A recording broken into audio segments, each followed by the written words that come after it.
Our first panel this afternoon, I'd like to introduce Dr. John Husing, who's the Chief Economist for the Inland Empire Economic Partnership and the President and CEO of Economics and Politics, Inc. As a research economist, he has specialized in the study of Southern California's growing economy since 1964, and Dr. Husing's extensive study of the region has led to economic strategies that combine analytical work with extensive interviews with executives and entrepreneurs to understand the forces shaping Southern California. I must say, having had several conversations with Dr. Husing and listening to him over the years, I don't think there's anybody who's been more at the forefront on leading the discussion about where we are in Southern California than poverty than him. So I welcome Dr. John Husing. Thank you, sir.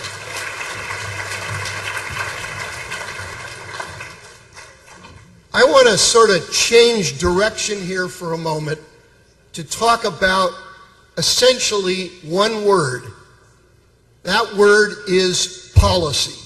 Policy, policy, policy. We need to be addressing the way in which the state of California is addressing the kinds of issues we've been discussing already this morning on that basis. To start out, what do I do with this thing? Whoops, sorry. I go back to the era of overheads. What do we got here? Okay, one more. There, that's me. Okay.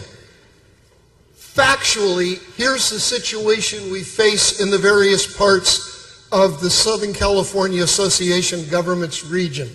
This is overall policy of poverty in the region. In Imperial, 32.8% of all people. Los Angeles, 27. Inland Empire, 26.5. The whole Skag region, 1 out of 4 people is now living in poverty. That is, frankly, outrageous at this point, 50 years after the war on poverty. If we go look at children who are our future labor force, what are they dealing with? In Imperial, 1 out of 3 lives in poverty. In Los Angeles, 27.2. The Inland Empire, 26.5. Even in the wealthier counties, it's around 1 out of 5. We have a catastrophe when you look at the data.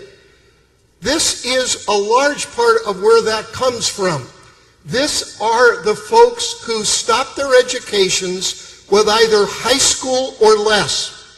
In the Imperial, Central Valley, Inland Empire, and LA, it's over 40%, approaching half. In today's economy, a high school diploma means you're essentially uneducated for where we have gone in terms of our technologies. Even in the coastal counties, where it's 1 out of 3 is marginally educated for where the economy is going. So what is it that we need if we're going to actually move forward on this? We need jobs in growing sectors that have minimal education requirements to start, skill ladders up which workers can move up to get to median incomes over $40,000. That will get you there. Now that's what we need. What has the state's response been on this in a policy way?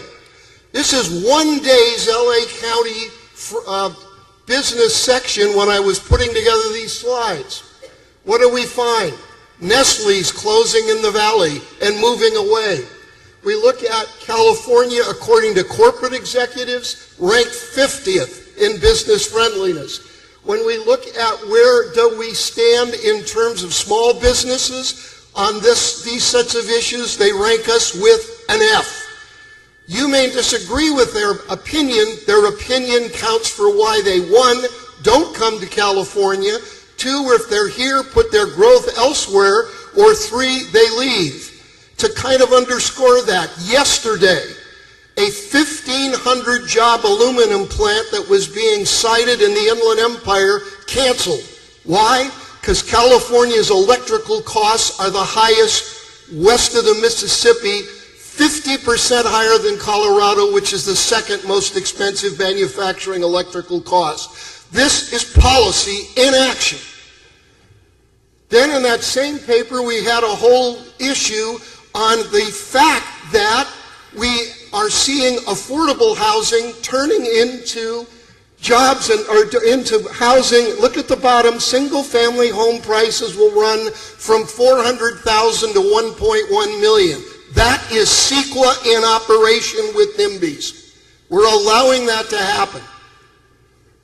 When you look at what's going on in the logistics field, we are increasingly hearing from regulators that they do not want to see that sector growing in the inland part of the state because of trucks moving back and forth and the air quality that goes along with that. On the other hand, the sector was responsible for 18.8% of all job growth in the inland area, where the unemployment rate is amongst the highest in the country. You have a policy clash going on here, and who's losing, in effect, is our marginally educated manufacturing, construction, and logistics workers. The fact is that the companies can leave. The companies can choose to not grow, but it's the workers who are getting hurt. The worst case of this is in manufacturing. This is a chart of manufacturing growth from January of 2010 through June of 2014. What do we see? The United States creating 672,000 manufacturing jobs. What did California create? 4,400. There is no excuse for that. That's policy in action. That is regulation in action. Again, who is being hurt? It is the workers, not the companies. They can be someplace else. The workers are being hurt. We need then, secondly, in addition to those jobs, the second thing we need is a massive investment in adult workforce education. We have in this region over 5 million people with high school or less. The only way you're going to finally get that group back to work is a massive investment in adult workforce education, which at the current time exists nowhere. It's almost like the need for the GI Bill after World War II. What has our response been to date? Down at the bottom of this, I'll underscore this statement made at the California Economic Summit. We don't see how important they are, meaning adult workforce education. We are a century behind other states in industry for what is absolutely important. This was a study of the 20 major competitors of California. So, the workers among us, the 5.02 million SCAG adults needing training to reach the middle class, is who's being hurt. What is the consequence then of policy neglect? Policy that is antagonistic to job growth, particularly job growth for people who need to be able to move to the middle class, where we are also, and the fact that we're largely ignoring adult workforce training in this state. These are the public health metrics ranking the various counties in California against the total of 58. You will notice the inland counties: San Bernardino 45th, Riverside 38th, Imperial 52nd. LA is sort of the wobbler. It's partially in good shape, partially not, but it's still 36th in the bottom half of the state. Look at the coastal counties, and the numbers are much stronger. This is largely an LA County and inland area that are being hurt by state policy. So the fact is, whether we like it or not, unless changes in our policy priorities are concerned, we will not be known in the future for having conducted a war on poverty, but rather a war on the poor. And that certainly is not where we want our legacy to be. Now, that is a rather harsh statement. So allow me, therefore, to end on a personal note. I began my career in 1964, 3 weeks after the War on Poverty was passed. For a half a century, concern about the impact of state and federal policies on the poor has been a major theme of my life. It has led me to have the opportunity to host Cesar Chavez at my home and spend the morning, the day after, sitting in my backyard talking social justice issues with me. It caused me to be with Bobby Kennedy 2 days before he was assassinated. It led to me being asked to help mediate riots in San Bernardino the summer after Watts erupted. What I see us trying to do here today is to re-energize a 50-year struggle that has increasingly slipped away from us here in California. In the name of humanity, please let us again make the central focus of our region and our state dealing with this issue, because we really have no choice. I thank you very much.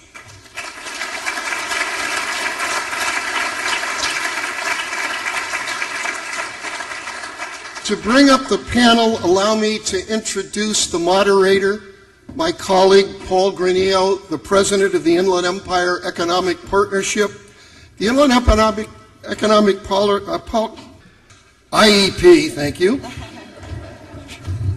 understands that unless we begin attacking poverty as well as adult and child education attainment in the Inland Empire, the area will never prosper. So as a business organization, that is where it's gone in its strategies. Paul, let me turn it over to you. Can we thank Dr. Husing for his presentation? Okay, a little group participation. How many of you are from Los Angeles? Okay. How many from Ventura? Ventura in the house. Orange County? All right. San Bernardino? Riverside? Okay. Elsewhere? All right. Where's elsewhere? Oh, Imperial. I forgot Imperial, like we always do. Imperial. Right? Oh, it's not good. It's not good, because the issue for them is even worse. Okay, more group participation. Are you ready? How many of us have bachelor's degrees? How many of us have master's degrees? How many of us have PhDs? Okay. Now, I want you to be brave, right? The IRS is not here. How many of us make more than $23,000 a year? 50, 100, 150. We are not the poor. We are not the undereducated. We are different. And yet this issue, therefore, is our issue. It has to be our issue. Whether you care about it because your faith drives you to that, or whether your business bottom line drives you to that. We need to understand this issue. But we are not the poor. We are not the homeless. We are not the mentally ill, maybe. And so this panel is here today to help us to understand this issue, to understand who these people are that they serve. It is my pleasure to introduce the panelists. You guys aren't sitting where you're supposed to be, according to this. Frank Tallarico is the president and CEO of the Goodwill of Orange County, a nonprofit organization that provides education, training, and employment services to people with disabilities and other barriers to employment. Father Michael Berry is the president and chairman of the board of Mary's Mercy Center in San Bernardino, which is a nonprofit organization committed to compassionately and respectfully helping those who are less fortunate to meet their basic needs. Oh, we didn't talk about it, huh? No, watch me. Okay. Tanua, Thrash, Took. Intook. Damn. Tanua Thrash Intook is the executive director of West Angeles Community Development Corporation, which seeks to promote social change through Christian community development. Under her leadership, West Angeles CDC has developed nearly $50 million of real estate and has become a leader in economic development along the Crenshaw corridor. And Lance Triggs is the executive officer of Operation Hope, Los Angeles. Under Lance's leadership, Operation Hope has successfully modified and provided over $850 million in loans to small businesses, first-time home buyers, and homeowners in crisis, committed over $1.4 billion in investments, and served 1.4 million in underserved communities across the United States. Will you help me in welcoming our panelists?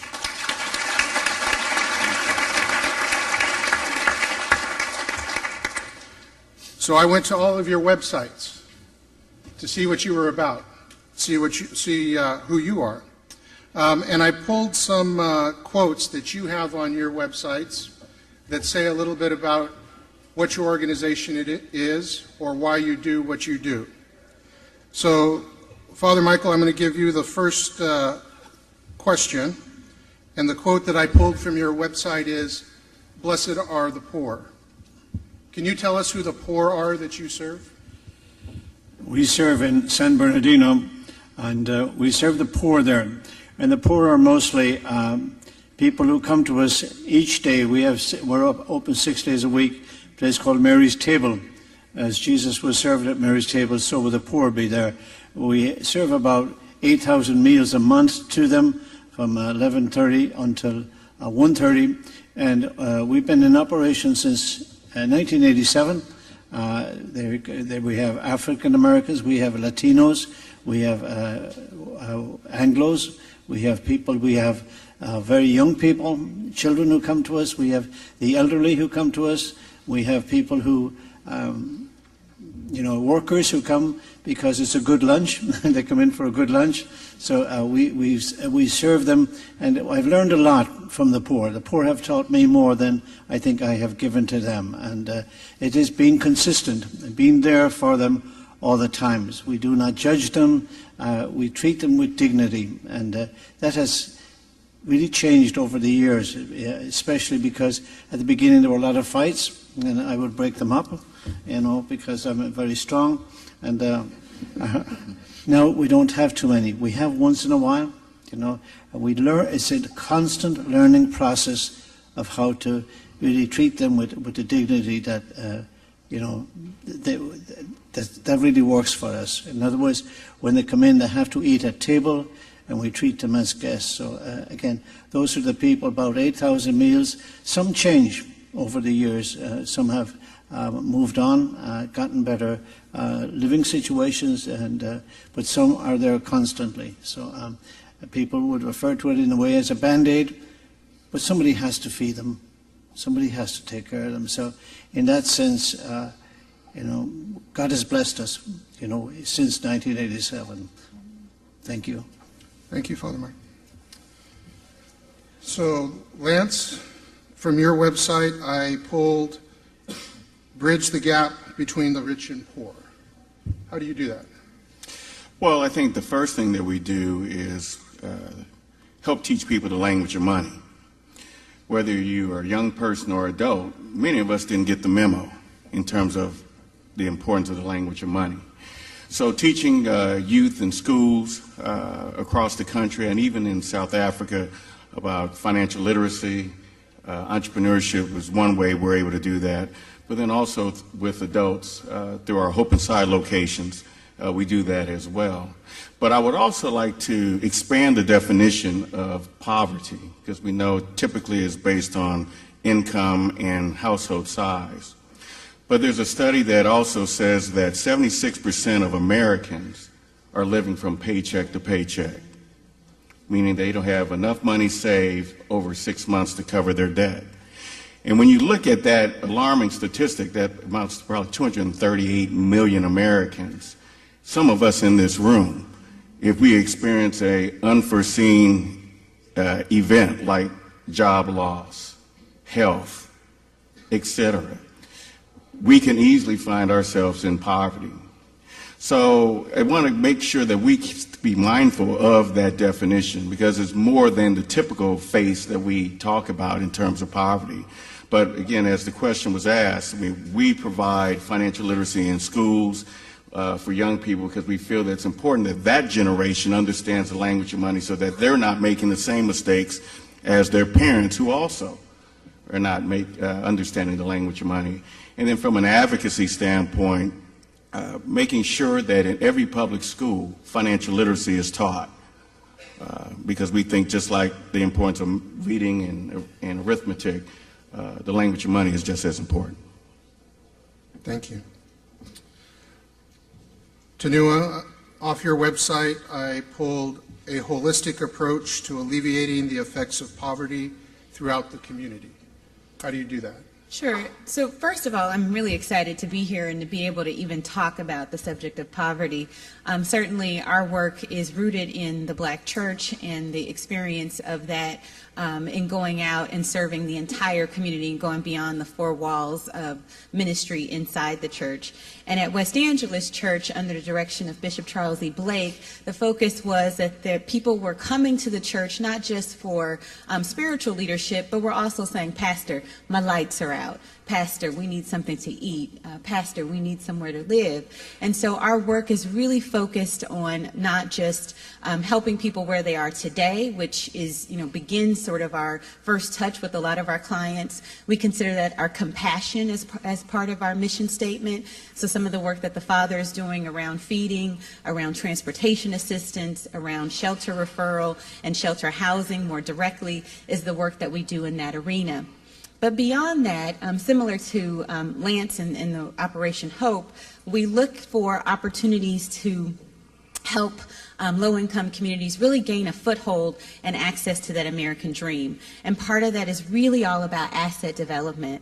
And so we are a prolific, not only affordable housing developer, but we focus on home ownership strategies. And we make sure that we're connected with local cities, like some of you that are in the room today, who have soft second programs. We connect with federal programs as well as state programs.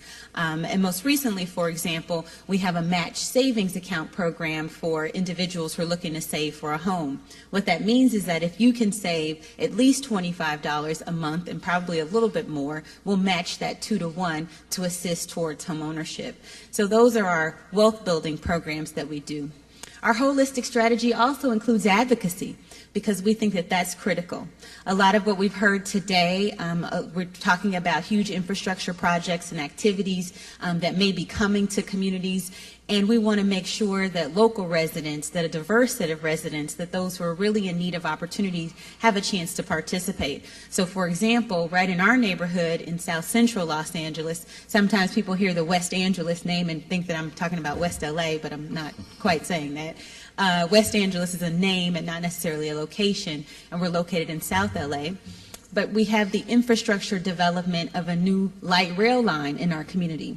And what that means is that that light rail line is going to be bringing jobs to the neighborhood, going to bring small business opportunities. And as a strong advocate in the community, one of the things that we really focus on is making sure that we are a watchdog and we're working with our local elected officials as well as the contractor to make sure that those jobs go to those who need them.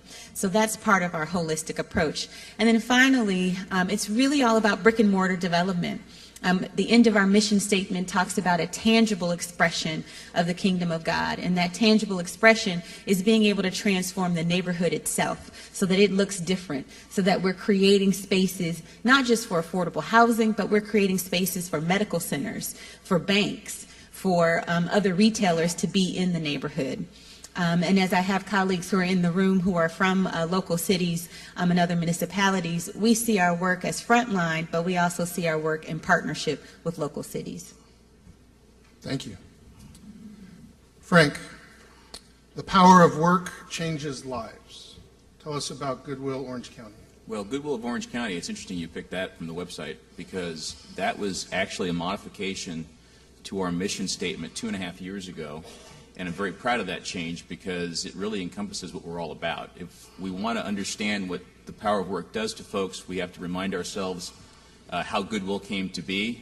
We've been doing this sort of stuff for 112 years, and we've been doing it that long because our founder way back when realized, unfortunately, much like today, the world has gotten very good at throwing away things and throwing away people. And so in addressing those who are seeking jobs, we always focus on those with barriers to employment. So what does that mean? Well, barriers to employment for us means intellectual, physical, emotional disability. It might mean someone who has had substance abuse problems. It might mean someone who's an ex-offender. It could be someone who's on a protracted period of unemployment. Anything that gets in the way between them and suitable and gainful employment would be representative of a client of ours. Most commonly, we serve those with multiple barriers.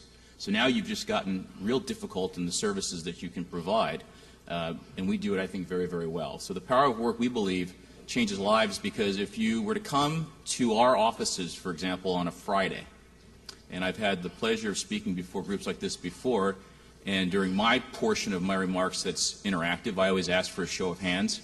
How many folks in the audience work in a place where Friday is the saddest day of the week? That's typically the response I get. Friday is the saddest day of the week at Goodwill. There's no work on Saturday. Happiest day of the week is Monday. If you want to see the power of work changing lives, come to our centers or to the community-based programs or to any of the employers we partner with on a Monday. In fact, Fridays are so sad that we do these things called, well, it used to be Donut Friday, but then we have to be a little bit more health conscious, so now it's Fruit and Donut Friday. And I still eat the donuts. And so Friday is a party. And every other Friday is an especially great party because that's payday. So if you want to see the power of work changing lives, come visit us on a Monday, because Fridays can sometimes be too sad. Okay. So we are at a conference on poverty sponsored by the Southern California Association of Governments. That means that this issue is a regional issue for Southern California. From the perspective of the Inland Empire, we are 4.3 million residents, 809,000 of whom live in poverty in Riverside and San Bernardino counties. We see cities that are thriving, and we see cities that are struggling. And then there's this middle ground. When SCAG decided to have this conference, they knew that it was this issue of poverty is very complex. So from the perspective of some quotes that I'm going to read, I'm going to ask the panelists to comment. So many of the people in this room are elected officials of different political persuasions. So I'd like the panel to, whoever chooses to respond to this quote. Charity is injurious unless it allows the recipient to become independent of it. John D. Rockefeller. Anybody want to comment on that? Well, I'll take a stab at it. I think that is a very true statement in terms of helping people find their own financial dignity and independence. One way at Operation O we do that is helping people understand the power of credit. And there's nothing better than God and love than having a 700 credit score. And we feel that the path of establishing independence starts there, because we recognize that impacts employment as well. Many public sector and private sector corporations, before making hiring decisions, run credit checks on candidates.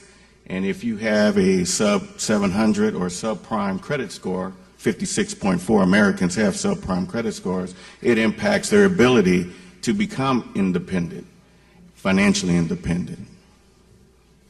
Anyone else? Yeah, I'd like to just comment quickly that part of what was at the cornerstone of the foundation for Goodwill Industries, and we can play games with nomenclature. We're a social enterprise, and so we are able to do things internally that some folks will continue to work on, but we are fortunate to be in a position where we can say that we believe in a hand up, not a hand out, and we can put our money where our mouth is in that regard, because we generate the lion's share of our own revenue to fund our own programs. So if we have a job seeker that comes to us, or we're connected with a program participant, and they have a willingness to work no matter how many barriers, and trust me, there are some significant barriers in the folks we serve, we will, in partnership, train them, coach them, place them, we'll even dress them for a job interview, but it's in partnership with them to achieve that employment. And Paul, if I can add to Frank's comments, that's a true statement in terms of, hand up and hand out. It really is going to take collaboration between the private sector, the community sector, and the public sector, working together in helping to do people doing well by doing good.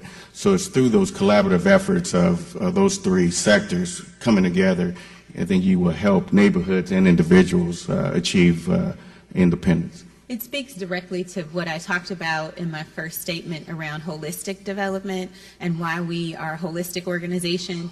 Many times I actually talk about our field, and I get concerned that so many in the community development field focus solely on affordable housing, which I think is extremely important, but we also focus on home ownership and believe that there is still a pathway for families to be able to achieve that, and we can show them how to do that, and they're able to then pass on wealth to the next generation and really change and transform the generational aspect of wealth. I will mention a program that we're working on actually with Goodwill Southern California that I think also speaks to this, and it's really all about young people today who are having a very, very difficult time accessing employment. And we've seen the statistics around that, and for young men it's more difficult, and for young men of color it's even more difficult, and so that's a population that we're focused on. So in a strategy right now, we're piloting an initiative where we're really looking at what happens when two dynamic organizations who understand what's happening in the communities around young African American men between the ages of 14 and 18, who may or may not have been involved with the probation department or the justice department, have an opportunity to go through a training where they're able to get work readiness support, learn how to be on a job, learn how to engage in employer, correct etiquette, how to interview, how to put together a cover letter. And while these things sound very, very simple, for these young men, for a lot of them, there are not a lot of people in their lives who've had this kind of experience, who've had work experiences, and who know how to navigate the workforce. And from there, being able to place them in employment all around our region and all different kinds of industries, from the entertainment sector to property management to retail to food service, and then to be able to assist with paying for their first 120 hours of service that they're working on. So our work is certainly about every day our doors are open and we have hundreds of people who need to eat. We have hundreds of people who need transportation assistance. But beyond that, once we're able to feed them, once we're able to get people in a stabilized place, we're looking for ways to help them find ways to sustain themselves into the future. Just 3 points I'd like to make. Number one is that there's an element here that we probably didn't raise today, is that what God is doing. What God is doing, and especially when I look at our operation over since 1987, many miracles have happened.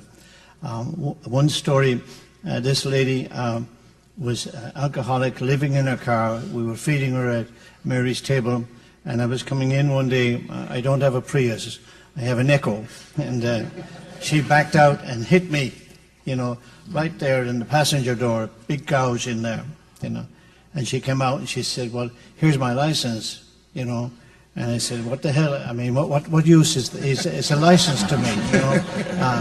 And she said, "Well, that's it." So I was upset, and she knew I was upset. So then about a month later, she came to me and she said, "I have an interview for a job. Do you have some clothes?" And we have a shower facility and we have a clothes room. So the ladies took her and clothed her, and she went mismatched, but she went and she got the job, and we saw no more of her until about a year later. She came at Christmas. We have a Christmas party for 1,400 kids, and she came and she gave me $5, and she said, "If it wasn't for this place, I would be dead." And we see those miracles happen time and time again. Just recently, last Christmas, I was showing this man around who was going to make a donation, and we have a home for unwed mothers. We have 27 women there, about 35 kids, and I'm the unwed father. So I was trying to impress upon this man what we were doing, how good the work was, blah, blah, blah, the whole thing. We have an education center there where they can get their GRE or their GED, and we can get the GED and get all of that stuff. And we came into that room, and he was with me, and this guy said, "Father," she said, "I'm leaving you." And I said, "You are?" She said, "Yeah, I've got a place to go, I got a job, I got this, I got that, and the whole thing." And she said, "When I came here 2 years ago, I had nothing." She said, "I was I was a druggie. I didn't have my educational thing taken care of. There were restraining orders against me, all of that. And all of it is cleared now, she said. All of it is cleared. And she said, do you know why? And this man who I was trying to get money from said, no, why? She said, it's all about love. It's about love. And this place is filled with love. So miracles happen. And again, to try to see in each person, the potential of what is there. It's many times, they come looking for, we're only touching the tip of the iceberg, in our ministry. But on another hand, they minister a lot. They bring an awful lot of what's in the heart, which is so important in our world today. That people have hearts, and people suffer, but people also have love to give. Thank you. So,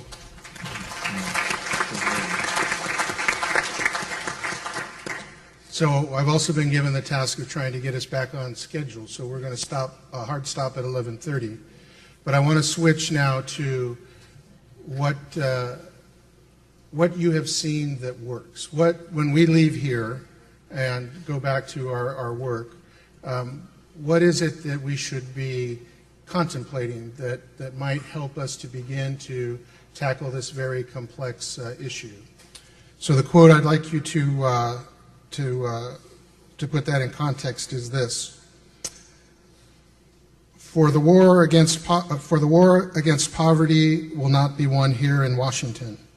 It must be won in the field, in every private home, in every public office, from the courthouse to the White House.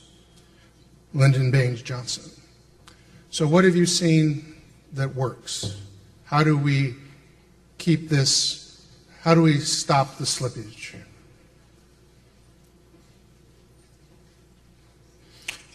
Well, I would start by saying that there's a quote that we use at Operation O all the time, and what we've seen in the communities that we've been serving over the last 22 years, and that is there's a difference between being broke and being poor. Being broke is an economic condition, it's a temporary condition, and we know that with a job and other factors, access to capital and credit, you can change that situation. But we're finding, though, but being poor, which is a disabling frame of mind and a disarming impact on one's spirit, is where we're finding where we're starting with this mission of changing poverty, because we find too many people come to our program that have given up hope. They don't believe that they can achieve the American dream of a home or to get a good job or start a business. So most of our efforts are focused on financial dignity, helping them to see that by changing that mindset of not believing that they can achieve these dreams is very important. And once we provide them with their financial dignity, then that allows us to then lead them down the path of financial literacy. And then from there, financial counseling, and then from there, access to capital, whether it's creating a homeowner, a small business owner, or a job for them. So I think understanding the difference between those two, I mean, being broke and being poor, is very important, more so on the poor side, because that is a huge factor in low to moderate community, low income communities that we serve. I wanted to just make sure I mentioned some trends that we're seeing. We probably see somewhere between 15,000 and 18,000 families a year. And some of the things that we have learned that have worked are deliberate and intentional strategies. I know that's been mentioned before, but when I think about two opportunities that are coming to our neighborhood, for example, one being the train and the jobs and the small business opportunities that are associated with that, being very intentional as a community organization, as local leaders, and making sure that there is access to people who need access to those opportunities. We also have a new large medical company coming to our neighborhood, and I'm thinking not only about that company coming and making sure that our local workforce is prepared for those opportunities. There really isn't a strong, for the first time in I don't know how many years, the city of LA finally has an economic development department. So we've been doing it sort of on our own in the cities, but I've been thinking about how do we connect people to those healthcare opportunities. But beyond that, how can we now create a larger healthcare sector in our neighborhood, given that this is going to be a very large healthcare company coming to the neighborhood? We have people who come to us that are very underemployed, and so part of this intentional strategy is us connecting them to those opportunities. And then what we find is that a lot of workers who come to us who are underemployed have absolutely no idea how to connect via the internet, via networking, just don't know how to connect to opportunities out there. So we're spending more time helping them connect to those things. Partnerships with those like Goodwill is part of that. We also see folks have a very limited education. It sounds like the economist kind of went over that, so I won't go over that, but we're seeing that in our families. If you don't have a high school diploma, if you only have a high school diploma, the options and the opportunities that are available to you are highly limited. And then a topic that we haven't talked a lot about, and actually one that I was really surprised got glossed over earlier, and that is we are seeing a lot of seniors, those who are 55 and older, at our doors who have serious economic insecurity. And what that means is that we are seeing seniors who don't have a pension, really don't have anything possibly beyond Social Security, if they have that, and don't have a way to take care of basic needs, be it housing, be it food, be it clothing, be it basic health care. And while I know that there's been some discussion that we've made some progress in that arena, I would submit through some work that I've been doing with the Greenlining Institute that we believe that the way that poverty is being defined for seniors, and with the onslaught of seniors who are going to continue to become seniors in the years to come, that we have a real economic security problem with seniors, especially for seniors of color who don't have access to much more than Social Security, and in many cases that is simply not enough to meet basic needs. And if I can quickly add to Nova's comment, the other thing that we're also seeing is through a study with Gallup, youth entrepreneurship. Gallup has done this tremendous study in schools, grades, middle school and high school. And what was interesting was that 77% of young people surveyed said they want to be an entrepreneur. But the gap between that aspiration was only 5% felt they had the mentorship to help them with those entrepreneurship aspirations. So at Operation Hope, we launched a program called Hope Business in a Box, like Shark Tank for kids, helping young people, bringing mentors, providing them grants to be able to achieve those aspirations of entrepreneurship and business ownership, because we feel that, as we all know, one of the main drivers of our economy is small business. So if we're creating future generations of business owners, starting with our youth, we're finding that that's another area of strong interest and impact that we're seeing. There's a quote that Paul used earlier, "Blessed are the poor." Actually, that's only half the quote. Yes, Father. Yeah, because I should know better. you should. You've been taught. Some of you are missing the joke. Blessed are the poor in spirit. The poor in spirit are key. Who are the poor in spirit? You're here today. You are the poor in spirit. Unless poverty has people who are poor in spirit, it'll remain the same. People who are poor in spirit will change. Will change the structure that we're under at present. Will change all that's going on. You know, we operate on a volunteer basis, and we have volunteers who come day after day. Seniors who come on Tuesday from the Lutheran Church to help us out in 100-degree weather. Elderly people, you know, who are 84, 85, okay, serving meals. Those are the poor in spirit. And you being here today, you are the poor in spirit. That's going to make a difference. That's the hope. Maybe two very quick guiding principles that we use at Goodwill that I made sure that the team knows. The first is I believe very firmly, the team believes very firmly in the proverb that if you want to go quickly, go it alone, but if you want to go farther, go with another. And so the idea of partnerships works for us. We're a large organization. We have a lot of capacity. but distractions from our core competency will compromise our mission, so we don't tolerate those distractions. So we have sought out those who are specialists in areas that we need to provide to those we serve. The second idea is, I think, even more important. We work every day to empower the people we serve. What we cannot forget is that we need to empower the people who serve them. And so at my organization, one of the very first things that I did, it's a true story, was that a couple of days on the job, I asked to meet with our corporate attorney. And we sat down to a nice lunch, and I said, Ed, you have one job to do starting now, and that is, I'm going to go back this afternoon, and I'm going to have a town hall meeting with our 2,000 employees, and I'm going to tell them that they only have one rule, and that one rule is that they can innovate without penalty. And it's your job to keep me out of court. And he's done a pretty good job for the last 2.5 years. I told that team that afternoon that if I had one wish for them, it was quite simply to wake up every single morning, and I want them to think about what spectacular thing, and I used that word deliberately, spectacular thing they can do today for the people we serve, and then I want them to go and do it. I don't believe in turning great ideas into research projects. I believe in turning great ideas into action. And so I think those are the two guiding principles that we've seen that have afforded us a great deal of success. Thank you, Frank.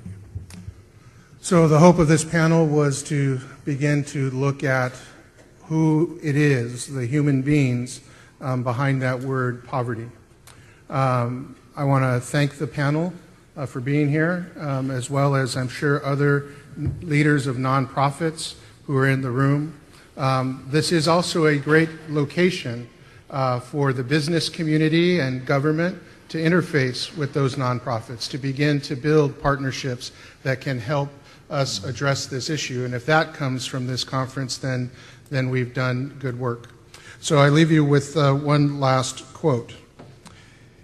I would like to ask all those who have positions of responsibility in economic, political, and social life, and all men and women of goodwill, let us be protectors of creation, protectors of God's plan inscribed in nature, protectors of one another and of the environment. Pope Francis. Thank you all.